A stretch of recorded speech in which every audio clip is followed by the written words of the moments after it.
This is it. This is the one Jess has been keeping an eye on, who's curious to take a look at it, give it a tour. It is the Alliance Valor. Looking at the specs on this one, this is a 37v13. Yes, big boy for lots of toys. So let's take a look at it and see what this one has to offer. The one thing that drew me to this trailer is so many trailers this size of the fifth wheel toy haulers have a 12-foot garage. That doesn't work for us because our side-by-side's too big. Because this is the 37v13, actually has a 13-foot garage in that smaller platform, and it doesn't seem like you're giving up very much when it comes to space inside. It's just really nice to be able to fit our Can-Am Maverick X3 inside of it. Front, we have our Rotoflex Pinbox by Kurt, who, I didn't know this, I just found out the other day that Lippert bought Kurt. So kind of interesting that Lippert is monopolizing basically the whole RV industry. It seems like Lippert has more of a monopoly than Thor and Forest River, since they make everything that goes in Thor and Forest River trailers and Alliance and everything else. So right up front here, we have our storage bins. Oh, look at that one. When it comes to solar 12-volt systems, Alliance is a step above most other manufacturers, especially with their Valors. So they have this Renogy system, or is it Renogy system, and it's all wired in. So basically this whole trailer can run on 12-volt. Fridge, everything. It is generator prepped right here. No generator in it right now though. And here is your 3 deep cycle batteries. Really nice setup though. If you're looking to go boondocking, off-grid, all that sort of stuff, this thing comes set up for it. It's not buy it and then put $20,000 worth of stuff on it. It's good to go. Now with any toy hauler, you have to look at your weights. They're heavy. And this one is a 2-axle toy hauler, and it comes in with a cargo capacity or a payload of 3106, so pretty good, and a gross vehicle weight rating of just under 17,000, 16,950. So this is a pretty big trailer. Now you're probably looking dually territory. It might be pushing your single rear wheel. If you're like us and have a single rear wheel truck, this is kind of that borderline area. If it's not all the way loaded down, you're pretty good. But if you fully load it, it might be pushing your payload capacities a little bit too far. Right here you have your wet bay with your pull valves, manual valves, kind of like that over the electric. I do wish that this was separated off, making it more of its own wet bay, but is what it is. Then with all Alliance, they have this right here, so you have access to all of your wires and lines and all that sort of stuff, and just trying to make it convenient. If there is an issue, you can actually get in there and fix it, or at least try to. Nice rack and pinion slide right there. Full 6-point level up system. We have our Westlake tires here with our MoreRide suspension.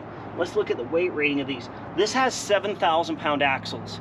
I really wish Alliance and some of these other trailer manufacturers would put 8,000-pound axles. It wouldn't be that much more, and they would just be that much better. When you're carrying so much weight on a trailer this size, it wouldn't hurt. Leave the gross vehicle weight ratings rated the same, all that crap, I don't care. But it would be safer and it would hold up longer if we started putting a little bit better axle suspension combos underneath. I do like the MoreRide though. Typical toy hauler stuff. As you move farther back, your ladder pops out, all that sort of stuff. You have your gas hose here for filling up your toys. You have your 2 spots to put gas in right back here. You have your emergency shut-off switch there, 50 amp cable plug in here, you know, just kind of standard stuff. Coming around the back, Alliance makes sure to put on weatherproof or waterproof rear doors. A lot of toy haulers have problems with their rear doors, get water in them and that penetration, and they end up warping and all sorts of stuff. So what Valor has done, with doing that weatherproof or waterproof door is try to avoid that situation. With all Alliance stuff, they do the Asdel sidewalls, which I think are a superior constructed way to keep moisture from getting in your trailer and all those sort of things. So I really like that they're doing Asdel. Coming up inside this unit, it is kind of your typical Toyhauler fill. You have your kitchen area here in the U shape, which is nice because no one's running in and out of your space. Lots of, you know, movable space as well. Lots of storage behind me. Even it has some bar stools for your little bar top right here. Pantry area, great big fridge. The 12-volt fridge, might add, with that. Entertainment center, you know, TV, sound bar, fire.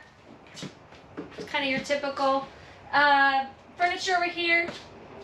Nice reclining. A little feature there to pick up. Hidden cup holders. And Jesse's favorite area. The reason you would be buying this fifth wheel, the toy area. Also in this space, you've got your second little micro bathroom. Pretty much your typical garage area right here in the back. It does have substantial ceiling room though. One thing that stands out with this 13-foot garage is how Valor has done their tie-down system. You have the track system, so it's very adjustable. Now, I don't know if this is going to hold up as well as actually having some different units like the Momentum, and there's a few others, actually have the tie-downs built into the floor. And I'm sure they are more substantial and can hold up over time a lot better. But this track system does give you a lot of adjustability. And of course, the back deck. It drops down, you can have your whole deck awning out the back, all that sort of stuff. But it's all locked up, so we can't show you that. Just because you are in a toy box trailer, you're not losing your comfort, your things you're used to having, and I'll show you why that is. Still getting your nice bathroom, shower space, cabinetry throughout this restroom. Really nice shower, sliding doors, good overhead space. I'm not sure if it's just this unit or if Alliance is switching to it, but this shower is a one-piece surround, meaning the shower pan and the walls are seamless. Typically in others that we've seen, they have the walls grommeted into the shower pan, may cause leaking over time, but this is super nice. Upon a little more inspection, I think this is about the same as what my parents have in their mobile suite. So for a toy box, bathroom, shower, really nice for a toy box. Coming into your bedroom area, pretty standard fifth wheel fill. Looks fairly similar to the other paradigms or alliances that we've looked at. Overhead TV, great storage space right here, fairly deep drawers. Hidden space as well. Behind me, nice sliding doors on the closet area. Lots of hanging space, very deep for if you wanted to do some bins on the floor, something like that. King size bed for you. Lots of space on both sides that you can climb in and climb out. I mean, it is a little tight, but hey, I've seen worse. AC right above you, giving you lots of comfort for when you're sleeping. Something else about the ACs is you are getting 3 of them. It's a nice space up here. Really nice. And you don't realize you're in, you know, a toy hauler, but you still have your toys and your luxury all in this one. Now, I don't know if we're taking this home today. Well, I know we aren't since our truck's still in the shop, but this is a really nice unit. If you've been looking for that fifth wheel toy hauler that's under 40 feet, this might be the unit for you. If you're interested in it, contact Parris RV down here in Payson, Utah. All the contact information is down below. Really like what Alliance is doing with these. Thank you guys for catching this episode. We do appreciate your comments. Please feel free to share what you are looking at right now. And you know what? We really like this unit. It was great. It was good to look at and get a feel for what the new toy haulers are coming out with. Yeah, a lot of the standard stuff, but there's some interesting changes. And I really like the 13-foot garage. So. All right, there you go. Thanks again and enjoy your weekend.